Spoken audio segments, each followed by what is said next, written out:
Xavier Sillon, bonjour. Bonjour. Vous êtes le président de Vodéclic. Quel bilan tirez-vous de l'année 2014? Eh bien, 2014, c'est une très belle année encore, à l'instar de l'année 2013.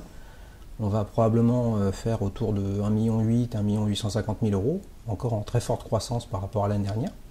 On a eu la chance de rentrer dans le classement des entreprises de technologie en plus forte croissance en France selon le Deloitte, le fameux technologie FAS 50, donc on est 22e cette année. C'est le fruit de tout le travail de l'équipe. Ça fait plus de 1500% de croissance sur les 5 dernières années et on est 105e en Europe aussi.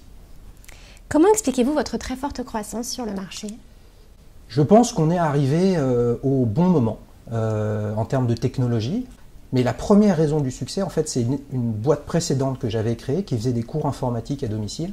Et donc c'est là qu'on a compris la psychologie, le comportement, la capacité d'un utilisateur à se concentrer lorsqu'on lui propose un message pédagogique. Il faut que ça fonctionne et que ce soit sympa, sexy, avec un super design pour les utilisateurs. Et puis ça, mêlé avec quelque chose de très différenciant sur le marché, c'est qu'on produit nous-mêmes nos propres formations. Le social learning est-il une révolution pour vous? Alors très honnêtement non.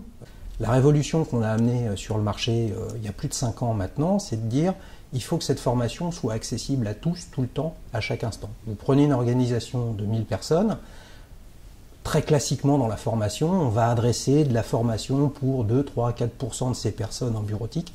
Nous, notre offre, c'est les 1000 salariés. Mais une fois qu'on a imposé ce modèle, et je pense qu'il y a beaucoup d'autres initiatives concurrentes en France ou dans le monde qui se sont lancées sur cette source-là, une fois qu'on a su imposer cette offre au sein des organisations, c'était logique de faire que chaque apprenant puisse devenir formateur au sein d'une même entreprise. Et c'est pour ça qu'on a développé notre première brique de social learning. Pour moi, le marché est prêt. Les entreprises doivent former beaucoup plus de monde moins cher. Il faut qu'elles fassent différemment. Et puis les technos sont là. Avant, ça ne marchait pas. Maintenant, les technos sont présentes. Pourquoi êtes-vous présent sur la plateforme Salesforce? Donc pour nous, travailler avec Salesforce, ça nous permet de toucher des directions métiers, marketing, vente, communication, comme des nouvelles cibles commerciales, de proposer constamment un catalogue plus large, et puis aussi une subtilité importante dans le monde de la formation en ligne, c'est aussi une autre façon de s'intégrer dans l'écosystème de l'entreprise, et quand on accède vite à des formations, probablement plus vite qu'avec un LMS, on en fait un client heureux, et un client heureux, c'est un client qui reste avec nous. Quelles sont vos ambitions à l'international? On a eu la chance de gagner un gros client américain sur le territoire américain, un des plus gros assureurs qui est venu nous voir, qui s'appelle Chubb & Son, et qui nous a fait confiance. Et ça, là, on s'est dit, c'est le moment d'y aller, c'est le moment de nous présenter sur le marché américain. Donc on avait déjà un site web qui était bilingue français-anglais. On a décidé de créer notre filiale aux États-Unis au mois d'avril. Et là, depuis le début de l'année, on déroule toutes nos opérations marketing françaises, made in France, entre guillemets, localisé pour le marché américain. Et on a pour l'instant des très bons résultats avec des coûts d'acquisition de prospects qui sont inférieurs à ceux qu'on a en France. On travaille là, c'est la pleine actualité sur une grosse opération capitalistique pour lever des fonds. Et on a comme ambition de lever entre 3 et 4 millions d'euros pour justement scaler notre activité aux États-Unis et faire que dans les 3 ans, 40% de notre chiffre d'affaires soit fait sur le marché américain. Et quels sont les autres projets que vous voulez déployer en 2015? On a une roadmap produit.